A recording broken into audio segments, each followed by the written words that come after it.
Kandhamal encounter प्रतिवाद में प्रतिहिंसा परायण होती माओवादी यार प्रतिवाद में 4 जिले में माओवादी बंद डाकरा देते कंधमाल कलाहांडी बौद्ध नयगढ़ जिले में बंद डाकरा दी जाएगी। बंद पालन नहीं विभिन्न जगह माओ पोस्टर लग देखा मिली। कंधमाल एनकाउंटर में 5 माओवादी मृत्यु प्रतिवाद में बंद पालन करुछि लाल बाहिनी। गत 12 और 13 में सुडुकुंपा जंगल में माओ कैंप चली खबर मिलता कम्बिंग ऑपरेशन करथिला कंधमाल पुलिस। कम्बिंग ऑपरेशन बेले एनकाउंटर में 5 माओवादी निहत होते। यार प्रतिवाद में बंद पालन पर आह्वान देछि माओ संगठन। बंद डाकरा को नजर रखी सुरक्षा व्यवस्था को कड़ाकड़ी कौन अप्रीतिकर परिस्थिति को एड़ाइवाई सतर्क रही जिला प्रशासन। माओवादी विभिन्न स्थान में गछ काटी रास्ता अवरोध कर खबर आसुछि। संपर्क में बालीगुड़ारू अधिक सूचना देवाई आम प्रतिनिधि संतोष दास आम सहित जोड़ी होती। संतोष केमिति रही कंधमाल जिले में बंद पालन और निर्दिष्ट भाव में बालीगुड़ा अंचल में केमिति रही माओवादी बंद पालन?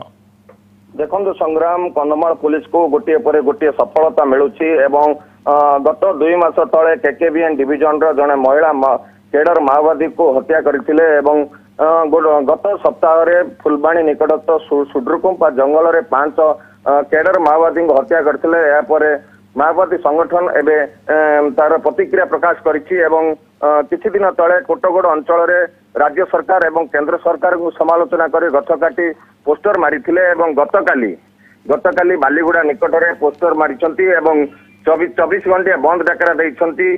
केके बीएन डिविजन कंधमाल कलाहांडी बौद्ध नयगढ़ 4 जिला बंद डाकरा देइछंती एवं पुलिस पक्षर मध्य सतर्क रखिथिबा पुलिस पक्षर कहुଯାଇଛି किंतु यार प्रभाव किछि देखिबा को मिलिनि वर्तमान पर्यंत।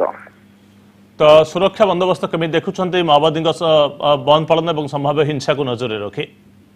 कंधमाल पुलिस पक्षर कड़ा सुरक्षा व्यवस्था ग्रहण करा जायछि। गोविंदा विभाग को सक्रिय करा जायछि। माओवादी गतिविधि को सतर्क नजर रखा जायतिबा पुलिस पक्षर कहा जायछि एवं पुलिस पक्षर एटारे माओ दमन पई सीआरपीएफ मुतयन होइछंती। कोटगड़ बालीगुड़ा एवं विभिन्न थाना अंचल में सीआरपीएफ मुतयन होइछंती। सीआरपीएफ पक्षर मध्य कोम्बिंग को जोरदार करा जाउछि, पेट्रोलिंग मध्य करा जाउछि।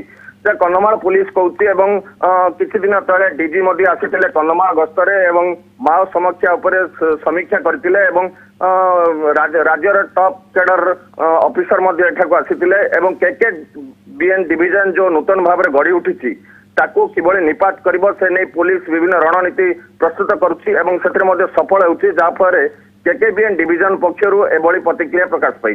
संतोष आज विभिन्न दुकान बजार व्यवसाय प्रतिष्ठान सरकारी कार्यालय तापरे गमनागमन बा गाड़ी चलाचल सब ऊपर केते प्रभाव पड़ी? देखो संग्राम जे माओवादी पक्षर गतकाली बंद डाकरा दि जाइछि। 24 घंटिया बंद डाकरा दि जाइछि।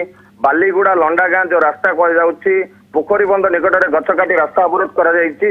एबे देखिबा को मिलुछि जे जो रास्ता रे गछ पकैथिले सेही रास्ता दे गाड़ी चलाचल बंद रहिछि एवं जीवा आसिबा करूनी किंतु जिल्ला रे गाड़ी चलाचल स्वाभाविक अच्छी एवं दुकान बाजार खोला अच्छी ऑफिस कार्यालय सब खोला अच्छी एवं जहाँ देखा स्वाभाविक अच्छी किंतु जो रास्ता गछ काटी रास्ता अवरोध करथिले सेही रास्ता रे ही केवल गाड़ी चलाचल बंद रही।